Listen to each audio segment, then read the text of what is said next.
আপনার বাড়ির পাশে নব্য ইসরায়েল। আমরা বড় ইসরায়েল সম্পর্কে সচেতন আছি কম বেশি, কিন্তু আপনার ঘরের পাশেই নব্য ইসরায়েলে জন্ম হয়েছে, এই ব্যাপারে আমাদের সচেতনতা নাই।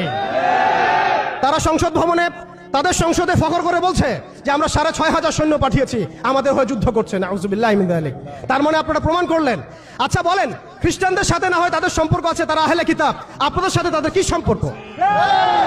খ্রিস্টানদের সাথে না ইহুদিদের একটা সম্পর্ক আছে, তারা আহলে কিতাব দাবি করে তারা, কিন্তু আপনাদের সাথে যারা পৌত্তলিক তাদের সাথে এই ইহুদিদের কি সম্পর্ক?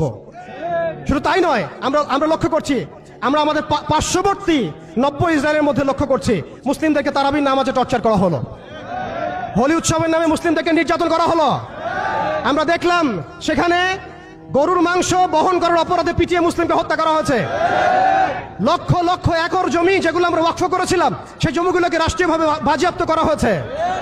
আমি যদি একটা জমি মাদ্রাসায় দান করি, আপনার কোন এখতিয়ার আছে সেটাকে আপনি রাষ্ট্রীয় বাজেয়াপ্ত করতে পারেন? এখানে মানবতা কোথায়? এখানে গণতন্ত্র কোথায়? এখানে এই ইউনাইটেড নেশনস কোথায়? ইউরোপিয়ান ইউনিয়নগুলো কোথায়? আপনাদের এই সব তথাকথিত তন্ত্রমন্ত্রগুলো এবং তথাকথিত মতবাদগুলো একটা এজেন্ডাই বাস্তবায়ন করছে, তারা পুরো বিশ্বে শুধু দাজ্জালের শাসন কায়েম করতে চায়।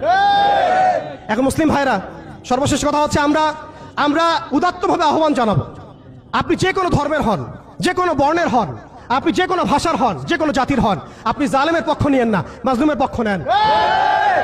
এখানে আমরা আপনাদেরকে কটাক্ষ করতে আসি নাই, আমরা সত্য উন্মোচন করতে আসছি।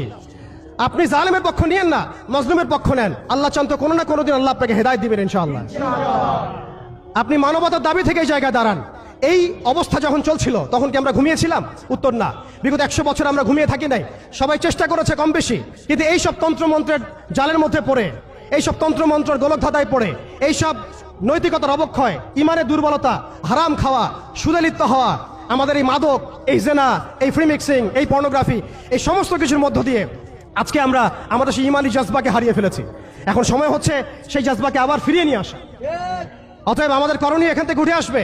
দেখুন, আপনি গাজায় গিয়ে যুদ্ধ করতে না পারলেও যে অনিবার্য যুদ্ধ তারা আমাদের উপর চাপিয়ে দিবে, সেটা কিন্তু এই অঞ্চলের দিকেও ছড়িয়ে পড়বে।